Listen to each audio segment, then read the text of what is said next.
Okay, so from there, I mean, I pretty much was very very serious about raising my son. I also well, I didn't get serious about God yet. At 17 years old, I was working for a gynecologist, a OB-GYN, and I had lied to get that job. And but the people in there, they got to know me. They knew I lied. They found out everything about me, and they just took me in as the office baby. Um, and then from there, I worked there, and then I began to dance in the club to make more money. And yeah, I did that at 17 years old. That was a very interesting time of my life. So, I mean, it was a lot of money dancing in the club, but it was it was an experience. I basically, I mean, I learned about people dancing in the club. I learned about people. I learned watching, I mean, listening to people. Um, because there's a lot of talking and like, yeah, convincing, convincing people to give them, convincing people to for them to give you their money. So you learn a lot. You learn how to discern people to get what you want to get out of them. You learn manipulation in a club. Towards the end of the time of me being at the club, I met, well, I had met her before, but I met her more closely. She was a dancer, a professional dancer. Her name was Mirage. And so one night we had to partner, like we'll dance at the same time on the stage. And after we were talking, and she was just telling me how that this life was like not glamorous. And I mean, because looking at her, you would think it was like glamorous because she was like top dog. Well, one of the top dogs.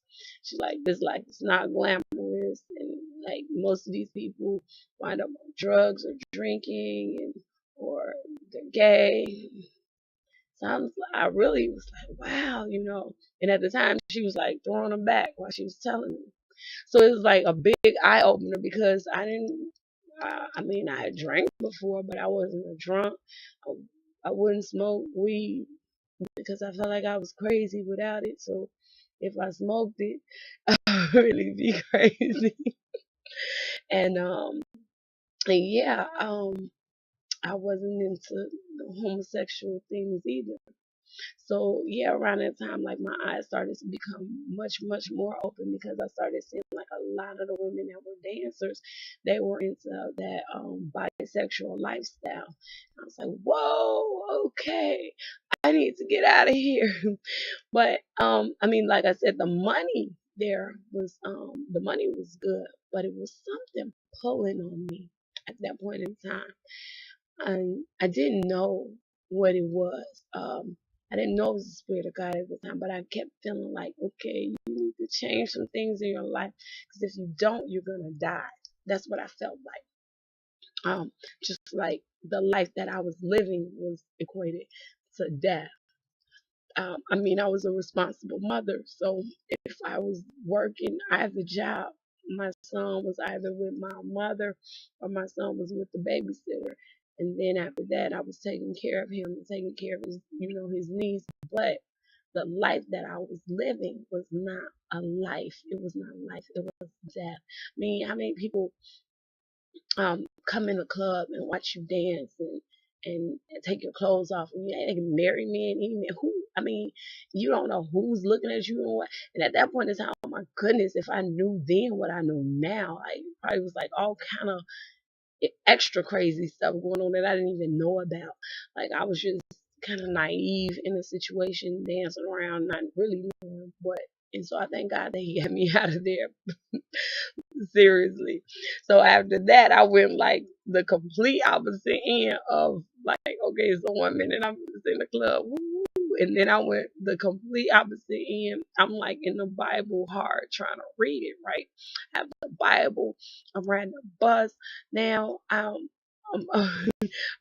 I I don't know why, or if maybe I was riding a bus, something was on my car. I don't know what it was, but what I tell you, I'm reading the Bible everywhere I go. I'm reading the Bible, trying to learn it, but it was so hard for me to understand. Like, what does this stuff mean?